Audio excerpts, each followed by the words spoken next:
এই কথাটা বলেছেন ওই কথাটা সম্পূর্ণ ভিত্তিহীন এটা আমার মনে হয়।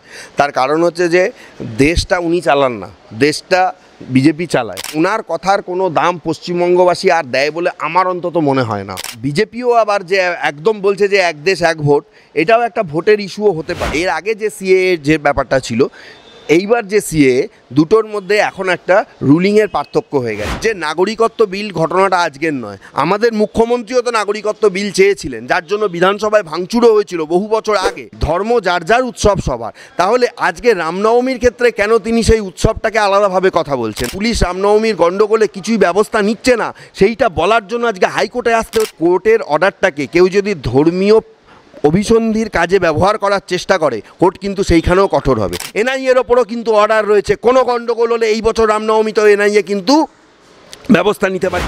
আচ্ছা, ইতিমধ্যে বিজেপির ইস্তেহার প্রকাশ হয়েছে এবং সেখানে এক দেশ এক ভোটের কথা বলেছে। মানে এই বিষয় নিয়ে আমাদের রাজ্যের মুখ্যমন্ত্রী বলেছেন যে আর এক নয়, দেশে কোনো ভোট হবে না, গণতন্ত্র অধিকার থাকবে না, দেশে এখন এক ন্যায়তন্ত্র কথা হবে, সেই রাজ্যের শাসন শুরু হবে।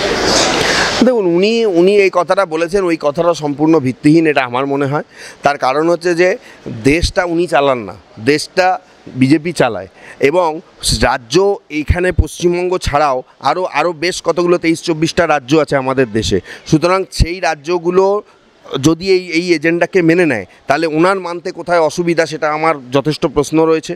দ্বিতীয় ব্যাপার হচ্ছে যে উনি হয়তো এটাই ভাবছেন যে লোকসভা ভোটে যেহেতু তার পায়ের তলা থেকে মাটির জমি সরে যাচ্ছে, পায়ের তলা থেকে জমি সরে যাচ্ছে, সুতরাং যদি এখান বিজেপি পরবর্তীকালে ওই ভোটটাও কাছাকাছি এনে দেয় বা এক ভোট করে নেয়, তাহলে হয়তো তার হাত থেকে রাজ্যের যে ক্ষমতা সেটাও চলে যাবে। সেই প্রসঙ্গ থেকে তিনি হয়তো বলছেন কথাগুলো। দেখুন, ওনার কথার কোনো দাম পশ্চিমবঙ্গবাসী আর দেয় বলে আমার অন্তত মনে হয় না। এখন উনি যেটা বলছেন, যেহেতু মুখ্যমন্ত্রী, তার কথার তো কিছু গুরুত্ব রয়েছে। তবে আমার মনে হয় না যে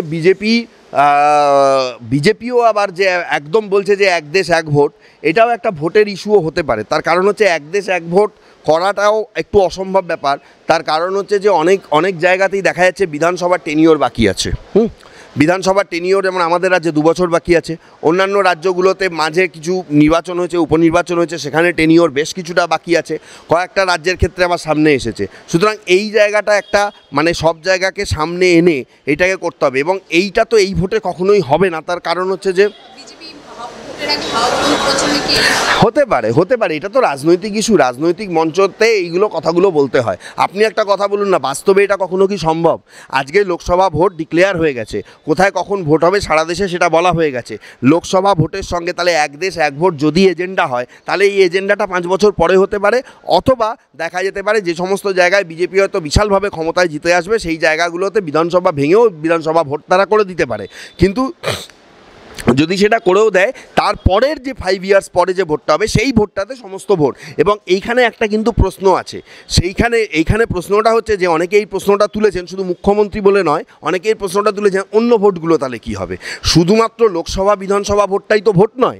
তাহলে একটা রাজ্যে পঞ্চায়েত ভোট আছে, একটা রাজ্যে আরও মিউনিসিপ্যাল ভোট আছে, আরও অন্যান্য ছোটোখাটো ভোটগুলো আছে। সেই ব্যাপারগুলোও নাকি বিজেপির একজন নেতা একবার বলেছিলেন যে সেই ভোটগুলোও একসাথে হবে। সেইটা আদৌ বাস্তবে সম্ভব কিনা, সেইটা পার্লামেন্টারি এই রকম একটা জায়গায় যেখানে আমরা বিভিন্ন মানে রাজ্য এবং মানে বিভিন্ন রাজ্যের সার্বভৌমত্বে একটা দেশ গঠন হয়েছে এবং পুরোটাই গণতান্ত্রিক পদ্ধতিতে, সেটা আদৌ সম্ভব কিনা এটাও ভেবে দেখার প্রয়োজন রয়েছে। এর পাশাপাশি বিজেপির ইস্তেহারে বলা হয়েছে যে বিতর্কিত সিএ এবং ইউনিফর্ম সিভিল কোড সেটাও লাগু করবে যদি তারা ক্ষমতায় আসে। হ্যাঁ, দেখুন, এটা তো তাদের ইস্তেহারে আগেই ছিল। কিন্তু আমি একটা কথা বলি, আমি অরাজনৈতিক আপনাকে একটা কথা বলছি যে তার মধ্যেও কিছুটা রাজনীতি রয়েছে, কারণ আমি সেটাকে ঘুরিয়ে আপনাকে বলছি। এর আগে যে সিএ যে ব্যাপারটা ছিল, এইবার যে সিএ, দুটোর মধ্যে এখন একটা রুলিংয়ের পার্থক্য হয়ে গেছে। কি পার্থক্য বলুন তো? এইবার যে সিএ এটা লাগু করার কথা বলা হয়েছে, সেইটাতে কিন্তু বলা আছে ডেটটা গেছে পিছিয়ে। সেই ডেটটা কবে হয়ে গেছে? বিজেপি ক্ষমতায় আসার পর। তার আগে যেগুলো হয়েছে, তার মানে সেগুলোকে প্রকারান্তরে তারা মেনে নিচ্ছে। সুতরাং এটা কিন্তু একটা বিশাল বড় রাজনৈতিক চাল, কারণ তারা ক্ষমতায় আসার পর যেগুলো হয়েছে সেগুলো নিয়ে যদি হয়, সেই সমস্ত জায়গায় আমাদের রাজ্যের নিরিখে বলুন বা আসামের রাজ্যের নিরিখে বলুন, সেই জায়গাগুলো অনেক কম। যারা রিহ্যাবিলিটেশন যারা চলে এসেছে অলরেডি বাংলাদেশ থেকে বলুন বা অন্যান্য দেশ থেকে, সেগুলো অনেক আগেই তারা চলে এসেছে। সুতরাং সেই জায়গাতে মানুষ যে খুব কম আসবে বা ডিটেনশনে মানুষ যে খুব কম যাবে, এটা বিজেপিও জানতো। ঠিক আছে, শুধুমাত্র একটা লাগু করার জন্য তারা করেছে। তবে আমি মনে করি যে নাগরিকত্ব বিল ঘটনাটা আজকের নয়, আমাদের মুখ্যমন্ত্রীও তো নাগরিকত্ব বিল চেয়েছিলেন, যার জন্য বিধানসভায় ভাঙচুরও হয়েছিল বহু বছর আগে, এবং সেখানে বিধানসভা দেখার জন্য সাধারণ মানুষকে খুলে দেওয়া হয়েছিল, যেখানে মানুষ অ্যাক্সেস নিচ্ছিল না, ওই ভাঙচুর হওয়ার জন্য এই নাগরিকত্ব বিল নিয়েই বা এই নাগরিকত্ব নিয়ে এই গণ্ডগোলটা হয়েছিল। নাগরিকত্ব আইনটা আজকের নয়, নাগরিকত্ব আইনটা কিন্তু অনেক পুরনো, সেটাকে বলা যেতে পারে মান্যতা দিল বিজেপি এই সিএএ করে। কিন্তু আপনি যেটা বলছেন সেইটার সঙ্গে আমি মানে পুরোপুরি একমত না হলেও কিছুটা ব্যাপার তো রাজনৈতিক আছেই। পাশাপাশি আপনাকে এটাও ভাবতে হবে যে আমাদের একটা দেশ, যে দেশটা হয়তো দেখা গেল যে বলা যেতে পারে এটা হিন্দু প্রধানই একটা দেশ, সেই হিন্দু প্রধান দেশে দেখুন, আমি এখানে এমন কোনো কথা বলতে চাই না যে আমার যারা মুসলিম ভাই বোন রয়েছেন বা আমার যারা কলিগ দাদা দিদি রয়েছেন তাদের মধ্যে কোনো রকম বিভেদের সৃষ্টি হোক। দেখুন, বিজেপি সরকার কিন্তু বারবার একটাই কথা বলেছে যে এদেশের যারা মুসলিম তাদের কোনো গণ্ডগোল হবে না। আমি তো সত্যিই এটা ঘটনা, অন্য দেশ থেকে এসে আমার দেশে নাগরিকত্ব যদি পেয়ে যায়, আমি অন্য দিক থেকে দেখছি না আমার দেশের নাগরিক সংখ্যা যেরকম বেড়ে যাবে, আমার দেশের চাকরি বাকরি, আমার দেশের মানে অন্যান্য জিনিস, সেগুলোতে তো আমাদের দেশের যারা অরিজিনাল, যারা আমাদের দেশের নাগরিক তারা তো বঞ্চিত হবেন, তাহলে সেইটার অধিকারও তো একটা দেশের নেই। সুতরাং সেই দিক থেকে হয়তো সিএএ বা এনআরসির ব্যাপারটা আমি পরে আসবো, সিএএ ব্যাপারটাকে ইমপ্লিমেন্টেশন করাটা কিন্তু জরুরি, কিছু কিছু জায়গায় জরুরি। মতুয়াদের সিএএ না থাকলে আজকে তাদের মানে কি নাগরিকত্ব, তারা কোন দেশের নাগরিক, it will be in question. আরও অন্যান্য যারা রয়েছেন তাদের ক্ষেত্রেও এটা প্রযোজ্য। এবং সবথেকে বড় ব্যাপার হচ্ছে ধর্মের ভিত্তিতে কিন্তু আমাদের দেশ এটা বলা হচ্ছে, কিন্তু এই জায়গাটাকেও আমি আবার সমর্থন করি না। কিন্তু একটা জিনিস আপনাকে মানতে হবে, যেখানে বাংলাদেশ বা পাকিস্তান বা আফগানিস্তান এরা পরিষ্কার বলে দিচ্ছে, দেখুন বাংলাদেশ তারা বলে যে মানে প্রজাতান্ত্রিক বাংলাদেশ বা গণতান্ত্রিক বাংলাদেশ, কিন্তু সেখানে মুসলিম যারা রয়েছেন তাদেরই আধিক্যটা বেশি। পাকিস্তান তো মুসলিম কান্ট্রি, আফগানিস্তান মুসলিম কান্ট্রি, সেই জন্য তারা বলেছে যে সেই সব দেশে যারা হিন্দু রয়েছেন তাদের যদি থাকতে অসুবিধা হয়, তাদের যদি সেই দেশ গ্রহণ করতে না পারে, সেই তারা যেন আমাদের দেশে চলে আসে, কিন্তু মুসলিমরা আসবে না। আমি ঠিক এই জায়গাটাকে না, এই জায়গাটাকে আমার এই জায়গাটা কিছুটা আপত্তি রয়েছে।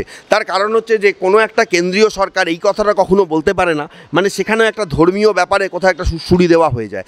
আমি এটাই মনে করি যে শরণার্থী যারা এসেছেন আমার মনে হয় সবার ক্ষেত্রেই এইটা কড়াকড়ি করে দেওয়া উচিত যে ভাই অন্য দেশের যারা নাগরিক তারা বৈধ পরিচয়পত্র নিয়ে তারা আসুক, তারা বেড়াতে আসুক, তারা পড়াশোনা করতে আসুক, তার ব্যাপার আলাদা। যেরকম এখানকার দেশের লোক অন্য দেশে যায়, অন্য দেশের লোক এসে এখানে হম্বিতম্বি করবে, ছড়ি ঘোরাবে, শুধুমাত্র একটা ধর্মের বলে তারা এখানে এসে থাকবে, আমাদের দেশের যারা অরিজিনাল, আমাদের দেশের যারা খেটে খাওয়া মানুষ তাদের অসুবিধার সৃষ্টি করবে, সেরকম কোনো পলিসি দেশের জন্য খুব একটা সুখকর বলে আমার মনে হয় না। বিজেপির কিছু ভালো কিছু খারাপ তো আছেই, আমি সেই জন্য মনে করি যে এই জিনিসগুলো নিয়ে চিন্তা ভাবনা করার দরকার রয়েছে। তবে আপনাকে যেটা বললাম, আমি আবার সেই প্রথমে একটাই কথা বলি যে ওরাও জানে যে এইটা নিয়ে গণ্ডগোল হতে পারে, যার জন্য লাস্ট রুলিংটা ওরা রেখেছে 2014।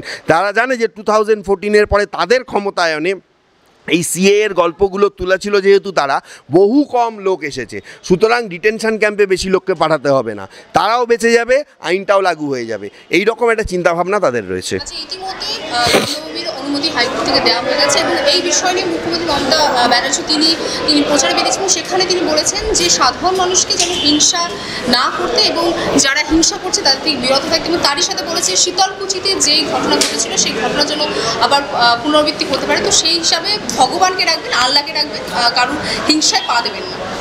না, এটা তো উনি মুখ্যমন্ত্রী হিসাবে খুবই ভালো কথাই বলেছেন। তবে শীতলকুচির যে ঘটনা, সেই ঘটনার সঙ্গে এই ঘটনা তিনি তুলেছেন, এটা মানে রিলেট তিনি কিভাবে করলেন আমি জানি না, ঠিক আছে। না, সেটা তো ভোটের সময় হয়েছিল, সেখানে মানে গুলি টুলি চলেছিল, ইত্যাদি হয়েছিল, কিন্তু সেখানে এই রামনবমী বা কোনো কিছু নিয়ে হয়নি। উনি তো একটা জিনিস বারবারই ভুলে যাচ্ছেন, আগের বছর রামনবমী ভাসানের দিন কি হয়েছিল, এত গণ্ডগোল হয়েছিল, যেটা পরবর্তীকালে পুলিশ তদন্ত করে ব্যর্থ হয় এবং হাইকোর্ট থেকে এনআইএর অর্ডার হয় এবং এনআইএ 9 থেকে 10 জনকে গ্রেপ্তার করে। তারপরে সেই পুলিশই চেয়েছিল বা প্রশাসনই চেয়েছিল বা রাজ্য সরকারের একটা অংশ চেয়েছিল যে রামনবমীতে এই বছর কোনো মিছিল না হোক।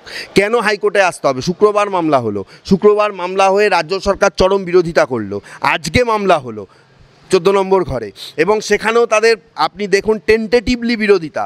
যত রাজ্য সরকারের বড় বড় পোস্টের লয়াররা রয়েছে একদম দাঁড়িয়ে বিরোধিতা করেছে, কিন্তু জজ সাহেব যিনি জয় সেনগুপ্ত, তিনি সঠিক অর্ডার দিয়েছেন আমি এটা মনে করি। কারণ সুপ্রিম কোর্ট তো আমাদেরকে বলেছে যে ধর্মনিরপেক্ষ দেশ, সেখানে সমস্ত ধর্মের মানুষের যে অনুষ্ঠান, সেই অনুষ্ঠানকে মান্যতা দিতে হবে।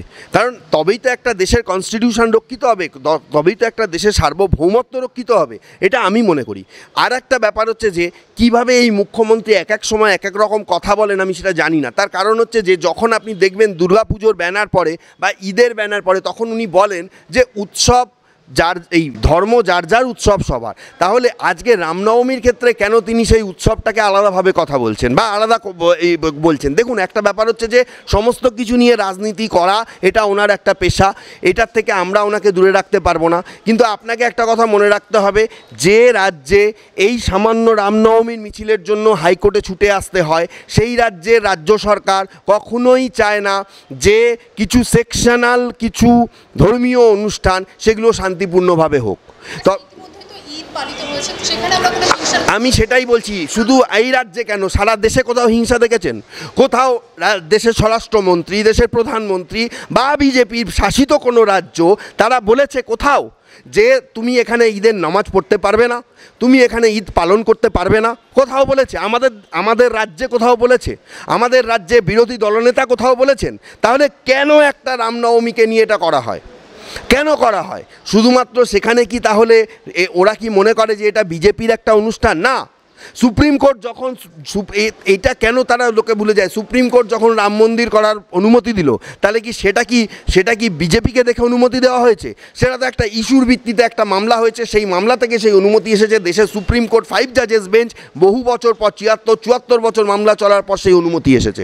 সুতরাং আজকে যারা এইটাকে পলিটিক্যালাইজড করার কথা ভাবছেন, আমার মনে হয় যে তাদের এটা চিন্তাভাবনা করার সময় এসেছে। দেখুন, আমাদের রাজ্যের মুখ্যমন্ত্রী, তাকে আমি যথেষ্ট শ্রদ্ধা করি মুখ্যমন্ত্রী হিসেবে। আজকে যদি তাকে আমি পছন্দ না করতে পারি, কিন্তু তিনি আপনারও মুখ্যমন্ত্রী, আমারও মুখ্যমন্ত্রী, আমাদের সবার মুখ্যমন্ত্রী, এটা আমাকে মানতে হবে।